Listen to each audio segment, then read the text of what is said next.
Okay, so we're now looking at question number 6. Sajid is practicing for a long jump competition. He counts any jump that is longer than 6 meters as a success. On any day, the probability that he has a success with his first jump is 0.2. For any subsequent jump, the probability of a success is 0.3 if the previous jump was a success and 0.1 otherwise. Sajid makes 3 jumps. Draw a tree diagram to illustrate this information.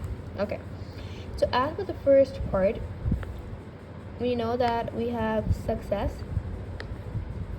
not success, success, no success, success, no success, success, no success, because we're talking about 3 jumps here, so I have to make it 3. Success, no success, success. So the probability that he has a success with his first jump is 0.2. So no success is 0.8 because 1 minus 0.2. And then for any subsequent jump, the probability of a success is 0.3 if the previous one was a success. So yes, if he succeeded before, the probability that he succeeds again is 0.3, 0.7, and then 0.3 and 0.7. Now, if he doesn't succeed, then the probability of him succeeding again is 0.1 and 0.9.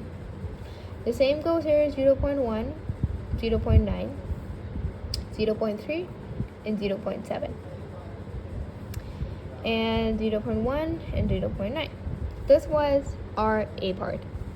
Moving on towards the B part, that says find the probability that Sajid has exactly 1 success given that he has at least 1 success. So whenever you see the word given, this talks about conditional probability, that is the probability of A and B together over probability of B. This dash means that probability of A given that B has happened equals to probability of A and B together over probability of B. So the B here is at least 1 success, and then you have to look at A and B together. So the good thing is that you can just take a look at the probability of B first, which is he has at least 1 success, which means it can be 1 or more. So you have success, success, success. So I'm just going to write them down here. Success, success, success, or success, success, not success, or success, not success, success, success, not success, success, or it could be, so I'm just listing down all the possibilities of him having at least 1 success. Success, not success, not success, or not success, success, success, not success, success, success, or not success, success, not success, or you can have not success, not success, success. So these are all the possibilities. This is like the most safest way that you can go so that you avoid any errors. So I'm just gonna put them down in calculator and find the probability. When you plug in all the values, you get 44 over 125.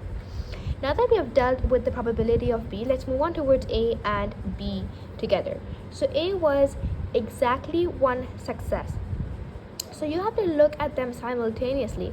Exactly 1 success and at least 1 success.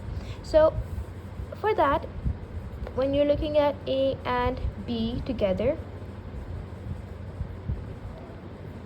you have success, not success, not success, or you can have not success, success, not success, or you can have not success, not success, and success.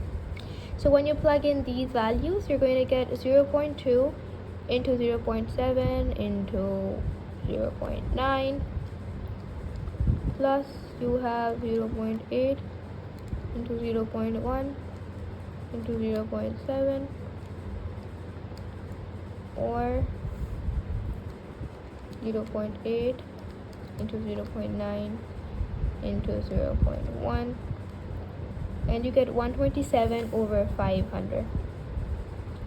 Now that I have both the fractions, all I need to do is divide this by 44 over 125, and the answer that I get is 127 over 176. You can leave it as it is, or you can write it in decimal as well. Now, moving on towards the C part, which says, on another day, Sajid makes 6 jumps. Find the probability that only his first 3 jumps are successes or only his last 3 jumps are successes. So you have 2 possibilities. When we have or, that means you have to talk about adding things. Let's talk about the first case, that is only his first 3. So you have 6 jumps. I'm just going to make 3, 2, 3, 4, 5, 6 dashes. This is going to be my first case where his first 3 jumps are success. The probability that his first jump is success is 0.2, and the probability that his second jump is a success, given that his first jump is a success, is 0.3 and 0.3. Now the rest 3 has to be a failure. So for that, the probability that the subsequent jump is a failure, given that my previous jump was a success, that has to be 0.7. And then now this one was a failure. So if this one was a failure, the probability of not succeeding in the other jump is 0.9. And then again 0.9. I just put this in calculator. You have 0.2 into 0.3 into 0.3, 0.7 and 0.9 into 0.9, and you get 0.010206. 0.010206. This is my first case. The other case is the first 3 are a failure. So it's going to be 0.8, and then it's going to be 0.9, 0.9. And the reason why I'm doing this is because if my first jump was a failure, and they had written that if the previous jump was a success, then it's 0.3, that the other jump is a success. But if you had a failure before, the probability of you succeeding in the next jump is 0.1. So not succeeding is 0.9, and then again 0.9, and then if I want to succeed in this, that's only a 0.1, and then 0.3, and then you have 0.3 as well. So let's just put this in calculator. You have 0.8 into 0.9 into 0.9 into 0.3 into 0.3 into 0.1, and you get 0.00583,